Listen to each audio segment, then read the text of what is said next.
ग्रंथि यकृत के विषय में चर्चा करेंगे। यकृत या लीवर, तो भैया इसके बारे में जान लीजिए। यह शरीर की सबसे बड़ी ग्रंथि होती है। यकृत जो है शरीर की सबसे बड़ी ग्रंथि होती है और यह डायाफ्राम के नीचे और आमाशय के ऊपर स्थित होती है। कहाँ स्थित होती है?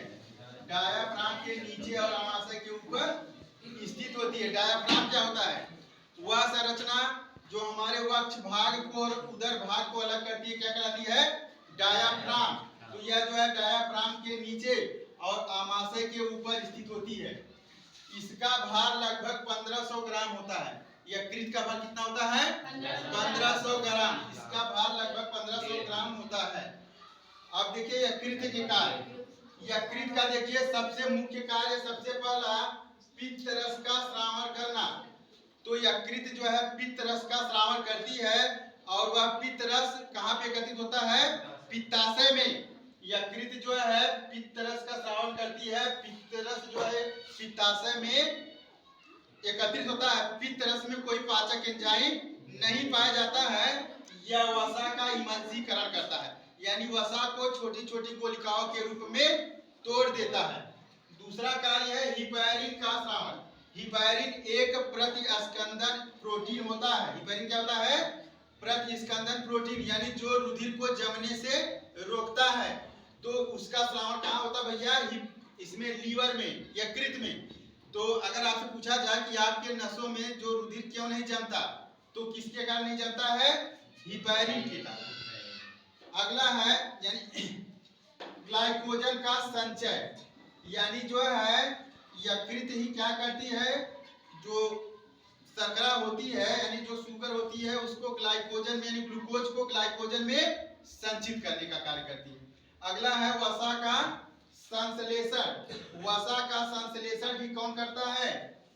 यकृत या लीवर। अगला है पित्तवर्धक का उत्सर्जन। जो पित्तवर्धक होता है उसका भी उत्सर्जन कौन करता है? यकृत ही करता है। अगला है यूरिया का संश्लेषण। यूरिया क्या होता है भैया? यूरिया एक नाइट्रोजन युक्त अपशिष्ट पदार्थ होता है। नाइट्रोजन युक्त अपशिष्ट पदार्थ होता है।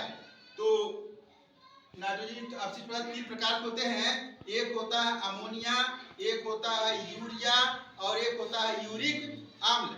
अमोनिया का उत्सर्जन वे जीव करते हैं जो जल में रहते हैं, यानी उसको वह विषैला होता है, उसको उत्सर्जन के लिए जल की ज्यादा जरूरत होती है। तो जैसे मछली हो गया, यानी जो जल में रहते हैं जीव अमोनिया का उत्सर्जन करते हैं, यानी ज्यादा पानी पीने वाले। इसके बाद जो है जो यूरिया का संश्लेषण जो है होता है, यूरिया उससे थोड़ा कम विषैला पदार्थ होता है, तो थोड़ा कम विषैला पदार्थ होता है। तो मानव में यानी यूरिया का संश्लेषण कौन करता है?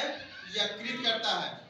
अगला है प्रोथ्राम्बिन तथा फाइब्रिनोजन रुधिर प्रोटीन का संश्लेषण। तो ये जो है प्रोथ्राम्बिन तथा फाइब्रिनोजन एक प्रोटीन पाई जाती है। जब हमें चोट लगती है तो रुधिर बहना चालू हो जाता है ना, तो रुधिर को कौन जमाता है, थक्का कौन बनाता है? प्रोथ्राम्बिन और फाइब्रिनोजन प्रोटीन। यह प्रोथ्राम्बिन और फाइब्रिनोजन प्रोटीन इसका संश्लेषण कौन करता है? यकृत करता है। तो आज हमने देखा यकृत जो है यह शरीर की सबसे बड़ी ग्रंथि होती है। यह डायाफ्राम के नीचे और आमाशय के ऊपर स्थित होती है और इसका भार लगभग 1500 ग्राम होता है। और इसका हमने कार्य देखा, इसके क्या क्या कार्य हैं, जैसे पित्त रस का स्रावण, हिपैरिन का स्रावण, ग्लाइकोजन का संचय, वसा का संश्लेषण, पित्तवर्धक का उत्सर्जन, यूरिया का संश्लेषण, प्रोथ्राम्बिन तथा फाइब्रिनोजन रुधिर प्रोटीन का संश्लेषण भी कौन करता है? यकृत यानी लीवर। तो किसी को कोई दिक्कत है यकृत से संबंधित?